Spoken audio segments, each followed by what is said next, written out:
Bonjour, bienvenue pour cette nouvelle interview avec aujourd'hui le docteur Vincenzo Noto de l'Institut Marquès qui nous rejoint pour parler de la clinique pour laquelle il travaille et nous parler un petit peu de ce qu'ils font lors de cette clinique. L'Institut Marquès sera présent à l'espace Champéret lors de notre salon Désir d'enfant à Paris et on va pouvoir échanger avec lui aujourd'hui. Bonjour, docteur Vincenzo Noto. Bonjour à vous, je suis, comme vous avez dit, le docteur Vincenzo Noto, je suis gynécologue et je travaille depuis plus que 30 ans dans l'infertilité. Et c'est déjà longtemps que j'ai commencé ma collaboration avec l'Institut Marquès. L'Institut Marquès est un centre international de gynécologie et de médecine de la reproduction humaine. Pour ce qui concerne la gynécologie, on vient de célébrer les 100 ans de notre existence. Donc, c'est un centre avec une longue histoire et aussi une longue histoire de l'infertilité. Eh bien, l'Institut Marquès est spécialisé dans le traitement de toutes sortes de l'infertilité. Donc, c'est que j'aime de souligner qu'aujourd'hui, je suis très fier, je suis bien heureux de coopérer avec ce centre car on a des collègues, on a des règles, on a un système qui marche bien depuis longtemps et qui nous a donné des résultats incroyables qui sont bien connus dans le monde. Et c'est pour ça que j'espère, je suis aussi très content d'être à Paris le 3 et le 4 du mois de septembre pour le salon et j'espère de représenter d'une façon correcte l'institution que je représente à ce moment-là. J'en suis certaine. Alors, si vous voulez bien, je vais vous poser quelques questions par rapport à votre programme, parce qu'il me semble que vous avez certaines spécialisations comme le programme d'adoption d'embryons. Donc, la première question, ce sera quand a débuté le programme d'adoption d'embryons de l'Institut Marquès et pourquoi? Oui, donc en fait, c'était le 2004 quand le président général de l'Institut Marquès, le docteur Marisa López-Tejón, a décidé de donner une chance à des centaines, peut-être des milliers d'embryons, de blastocystes, qui étaient congelés et qui n'avaient pas la chance d'avoir l'opportunité de devenir une vie humaine. Donc, c'était 2004 et à partir de ce moment-là, on a continué jusqu'au point que maintenant, nous avons aussi des gens qui viennent de l'étranger qui nous demandent de participer à ce type de programme qui est vraiment gagnant. Et bon, c'est déjà des années. Ouais. C'est un beau projet, en effet, de pouvoir laisser l'opportunité de ne pas laisser partir ces embryons qui sont là. Donc, je trouve que c'est un très beau projet. Est-ce que vous pouvez nous expliquer en quoi consiste exactement ce traitement? Oui, il faut d'abord dire que les embryons, les blastocystes, viennent de deux types de couples qui ont donné les embryons. Donc, d'abord, il y a des couples qui ont complété leur projet d'avoir un enfant, d'avoir une famille plus grande. Ils ont eu un enfant qui est né génétiquement en ordre et à un certain moment, ils ne veulent pas utiliser une ou deux blastocystes qu'ils ont congelés chez nous, et car, comme j'ai dit, leur projet d'avoir une famille plus grande est terminé à ce moment-là. Ils demandent par écrit et d'une façon extrêmement claire que la blastocyste, l'embryon qui est congelé, puisse être donné à des couples ou à des femmes célibataires qui en ont besoin. Et je suis en train de parler de le don de la blastocyste ou bien de l'embryon. Il y a une autre, disons, possibilité, que c'est l'adoption embryonnelle, L'adoption embryonnaire, ça passe quand la couple a, disons comme ça, n'a pas pris une décision sur quel est le futur de l'embryon ou la blastocyste qui est congelé. Donc, ça se fait qu'ils ont, entre virgules, disons comme ça, entre parenthèses, abandonné leur embryon, leur blastocyste. Et si ça se passe pendant plus que 2 ans, et naturellement, pendant les 2 ans, nous sommes toujours en contact, nous essayons d'être en contact avec la couple, mais la couple ne savent pas prendre une décision sur le futur de l'embryon. À ce moment-là, la responsabilité passe à l'Institut Marquès qui décide le futur de la blastocyste ou bien de l'embryon. D'accord. Mais si vous voulez, je peux vous dire tout de suite, une fois qu'il y a une femme célibataire, un couple qui demande d'avoir, et on peut voir par après quel type de patiente demande d'avoir un don d'embryon ou bien l'adoption embryonnaire, à ce moment-là, donc, ce que nous allons faire, c'est de faire une allocation de la correcte blastocyste ou embryon pour la couple ou la femme qui demande ça. Et à partir de ce moment-là, jusqu'au moment du transfert embryonnaire de la blastocyste, le parcours à faire est vraiment simple. Et ça veut dire qu'on doit préparer la muqueuse utérine avec des patchs d'estradiol. Et après un certain nombre de jours de traitement avec l'estradiol, on ajoute la progestérone sous forme de comprimés vaginaux. Et il y a un moment dans lequel on va faire le transfert.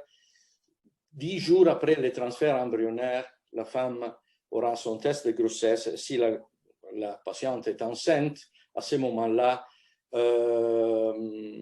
le traitement est continué jusqu'à 70 jours après qu'on a commencé le traitement et par après, c'est la nature qui va continuer la grossesse avec un risque vraiment bas de fausse couche qui est aux alentours de 10%. D'accord. Alors, je crois qu'on a répondu à la question d'où viennent les embryons qui font partie du programme d'adoption. Ça, vous l'avez dit juste avant. Quel type de patient opte pour l'adoption d'embryons? Oui, normalement, on a des femmes célibataires, donc des femmes seules. D'accord. Ou bien des femmes en couple avec une autre femme. Et ce sont des couples qui ont essayé d'avoir un enfant et après plusieurs tentatives de FIV, par exemple, qui sont échouées, ils demandent s'il y a une autre solution pour les aider. Encore, il y a des femmes avec plusieurs fausses couches. L'adoption ou la donation d'embryons est aussi un bon choix pour ce type de patiente. D'autre part, il y a aussi des femmes qui sont dans la liste d'attente vraiment longue pour l'adoption d'un enfant. Et nous savons que l'adoption d'un enfant est une affaire compliquée par les lois de chaque pays, par la bureaucratie, il faut le dire. Et donc, la seule espoir pour des couples comme ça, c'est d'avoir une donation ou une adoption d'embryon.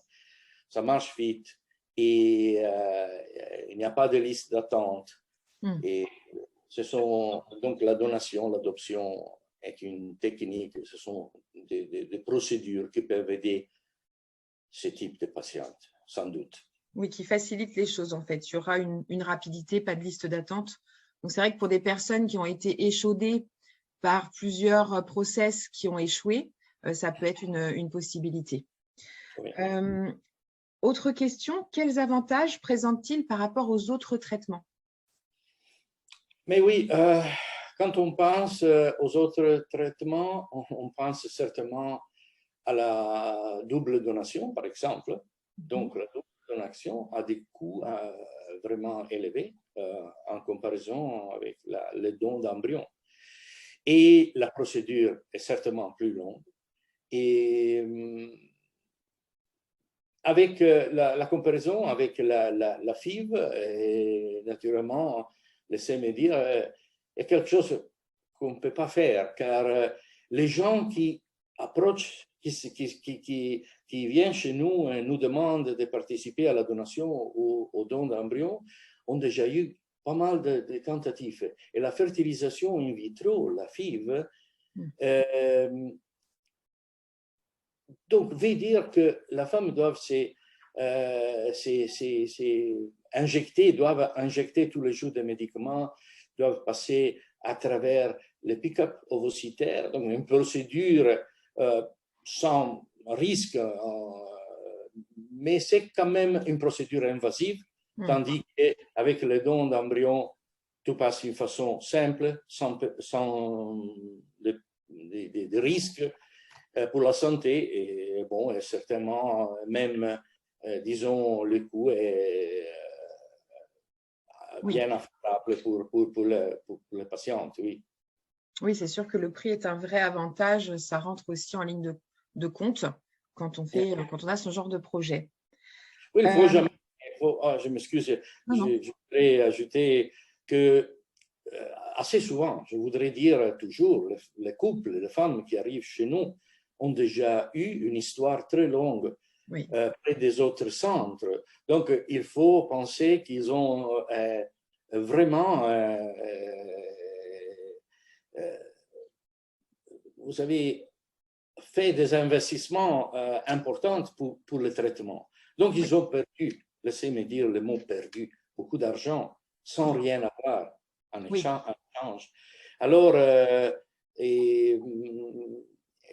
quand on propose à ce type de patientes d'avoir une donation qui est bien du point de vue des coûts et certainement qui peut se réaliser dans quelques semaines plutôt qu'attendre 2 mois. Donc, la réponse est les femmes sont bien heureuses de participer à un programme.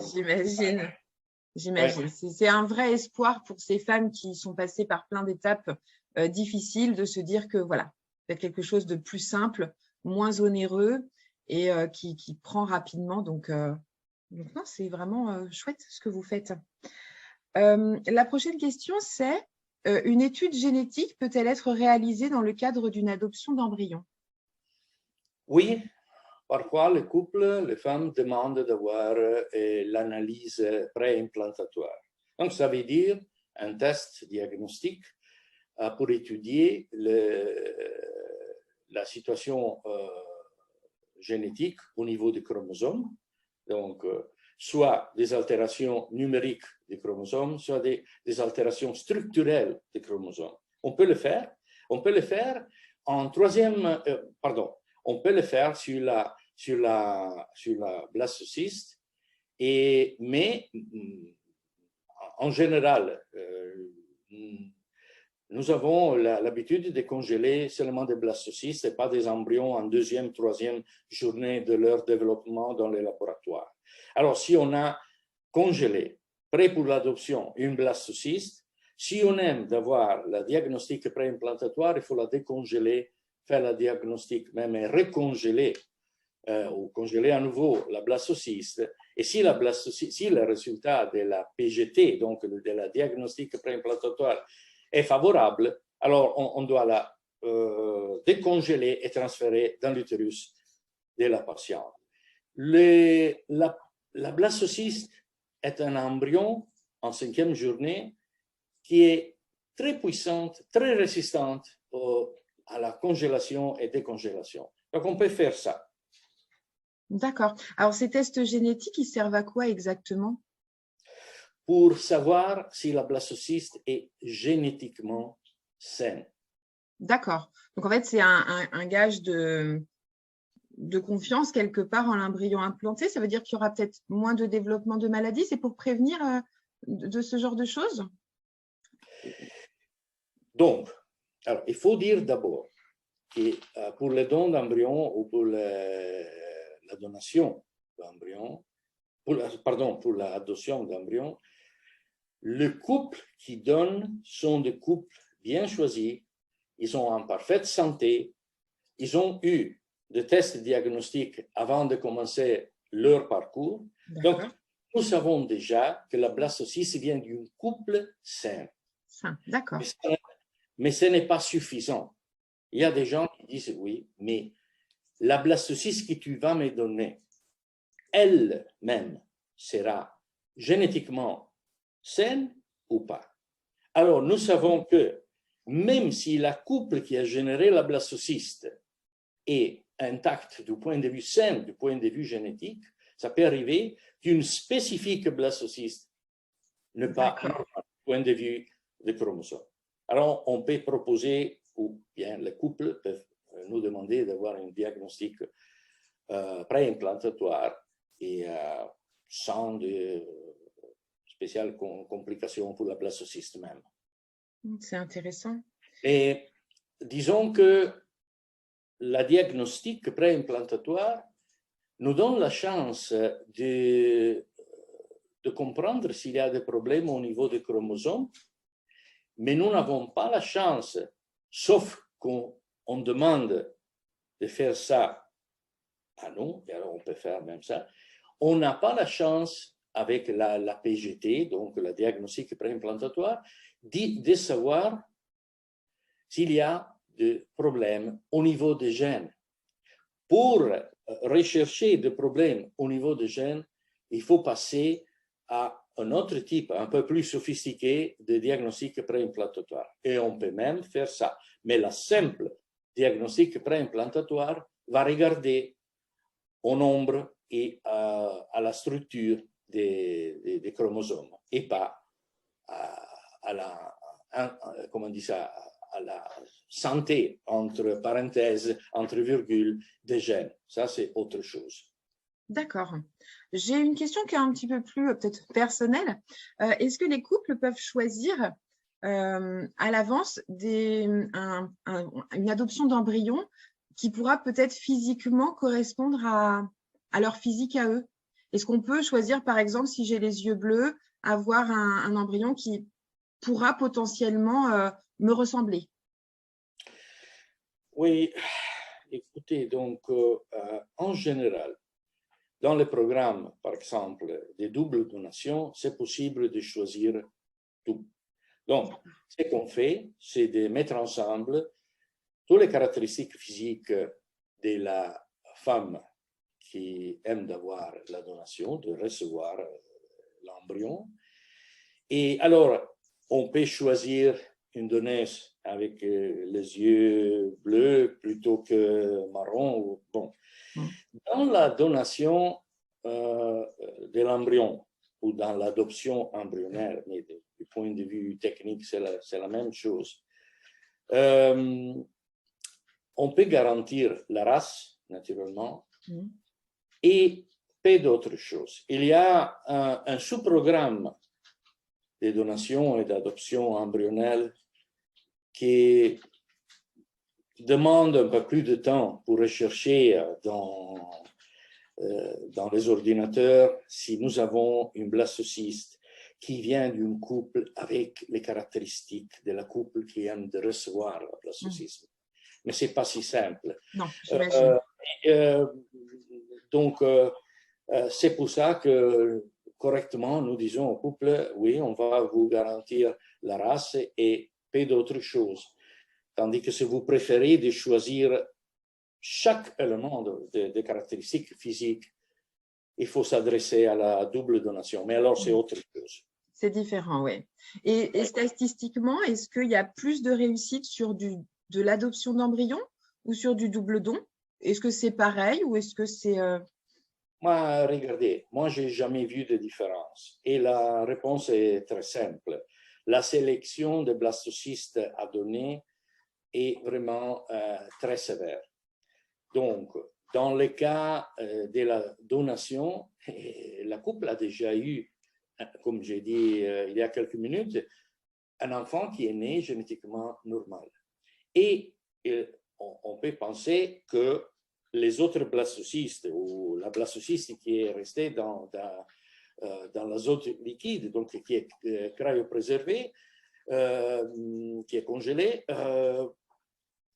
doivent être de la même qualité, même si ça, ce n'est pas toujours vrai. D'autre part,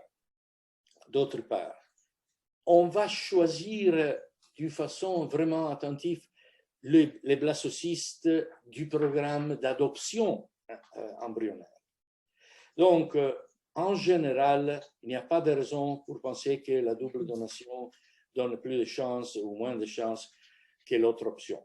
Ça, je n'ai jamais vu, honnêtement.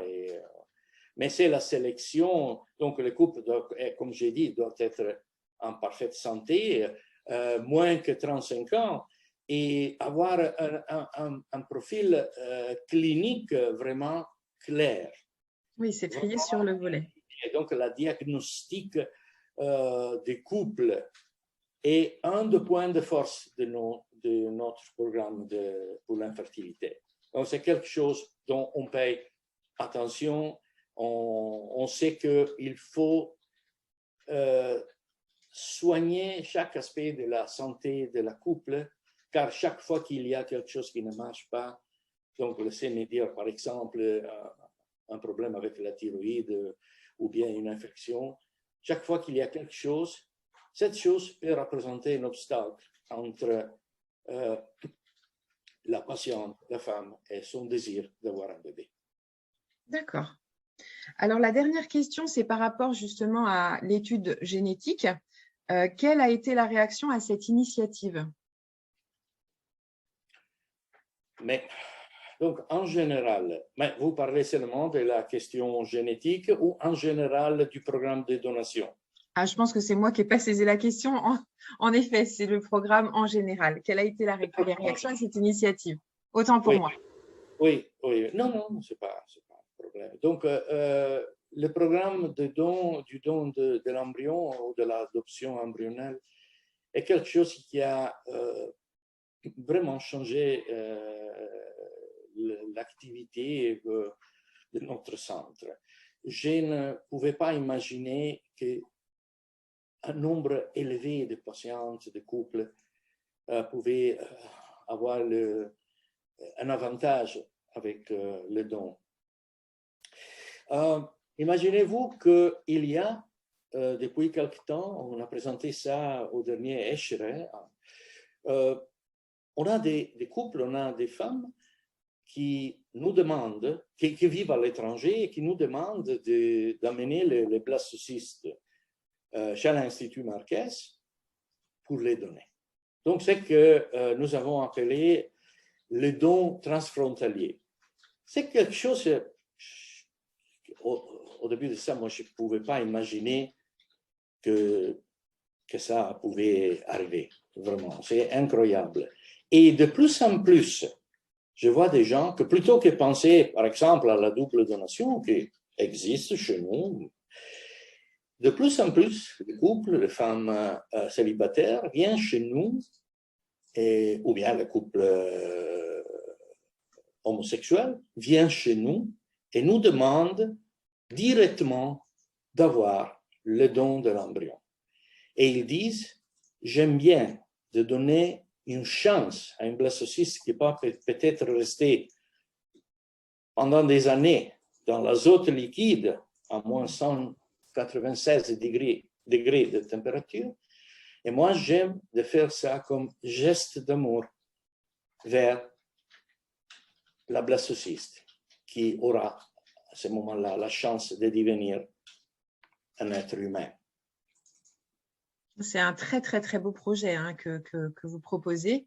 Et c'est vrai que ça laisse matière à réflexion pour tout couple, de se dire que c'est une opportunité, c'est des embryons qui sont là. Et je trouve ça chouette. Je trouve ça vraiment bien ce que vous faites. Et bien, vous savez, le nombre de couples qui nous contactent pour le don d'embryons est jour après jour plus grand. C'est quelque chose qui a représenté une surprise pour nous. D'accord. Mais bon, les résultats nous disent qu'on a de continuer dans cette direction. Oui, vous n'étiez pas prêt à ce succès-là. Vous vous êtes dit c'est une possibilité, mais vous ne pensiez pas que ça prendrait une ampleur aussi importante et que beaucoup de gens seraient intéressés par ça. C'est chouette. Moi, je pense que dans le futur, encore plus des couples nous contacteront pour ça. Comme nous avons déjà souligné, les raisons sont plusieurs. Hein, je ne savais même pas que ça existait, donc je trouve que c'est bien de faire ce genre d'interview et d'en parler. Ça laisse aussi une autre possibilité à des couples qui sont en désir d'enfant ou des femmes seules qui sont en désir d'enfant. C'est une autre possibilité. Je trouve ça très bien d'en parler. Avez-vous autre chose à rajouter ou est-ce que vous pensez avoir tout dit sur le don d'adoption?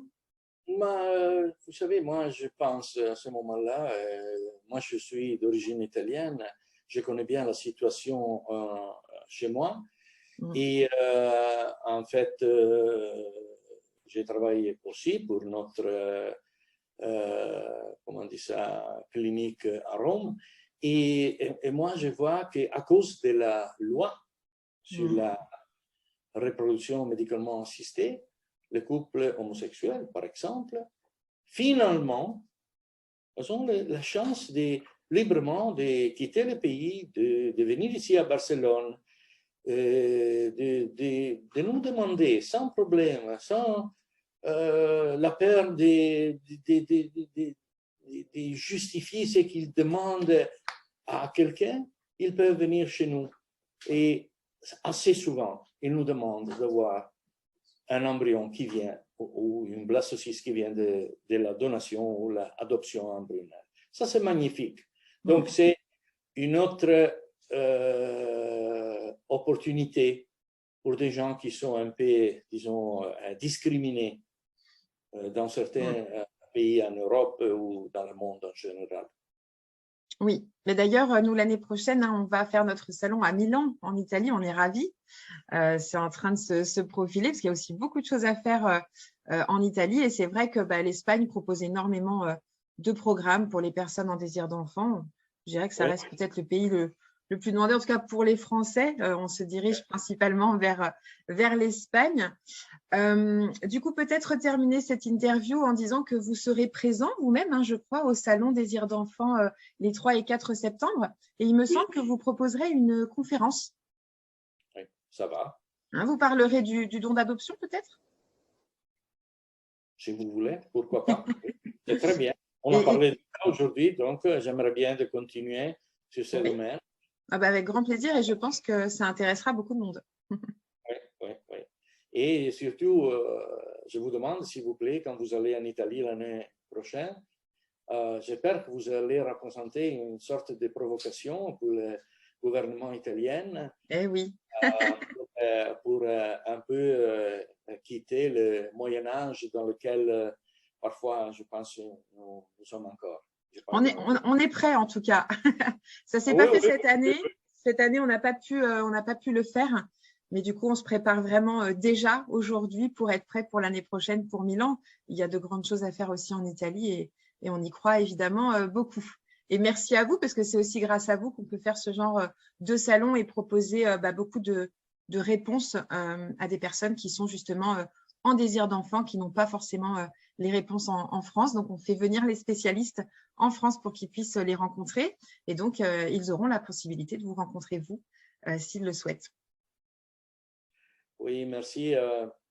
Je voudrais dire en conclusion que c'était une grande opportunité que vous m'avez donnée de parler de quelque chose qui est très important pour nous et en particulier pour les couples qui souffrent beaucoup pour avoir un enfant. Et moi, j'espère que on aura de plus en plus dans le futur l'occasion pour parler des choses dont assez souvent les gens sont un peu, vous savez, pleins de peur. Simplement pour poser des questions parfois. Donc, moi, j'espère qu'on a fait quelque chose qui va aider les couples, les femmes célibataires et tout le monde, tous ceux qui ont besoin ont l'amour pour avoir un enfant et l'enfant ne vient pas. C'est ça. C'est ça, c'est un vrai parcours du combattant pour tout homme ou femme en désir d'enfant, dont je fais partie, parce que moi aussi, j'ai cette problématique. C'est pour ça que je me suis investie autant là-dedans. Donc, c'est vrai que tout ce que vous racontez, c'est vraiment porteur d'espoir. Ça donne c'est vrai qu'aujourd'hui, on a plusieurs possibilités et vraiment, l'information est primordiale, d'où l'idée de ces petites interviews, de donner la parole aux spécialistes, que les gens viennent au salon. Il y a plein de possibilités pour chaque personne en désir d'enfant. Et donc, j'invite toutes les personnes qui regarderont cette vidéo à aller sur notre site www.désirdenfant.fr pour avoir toutes les informations sur les cliniques présentes, les thérapeutes et puis les formalités pour venir nous voir à l'espace Champéret à Paris les 3 et 4 septembre. Je vous remercie beaucoup pour votre participation et nous, on se voit au salon à Paris au mois de septembre. Je voudrais encore une fois dire merci pour l'invitation et j'espère de vous rencontrer à Paris. Bien sûr. Une très bonne journée et merci encore une fois. Merci à vous. Au revoir. Au revoir. Au revoir.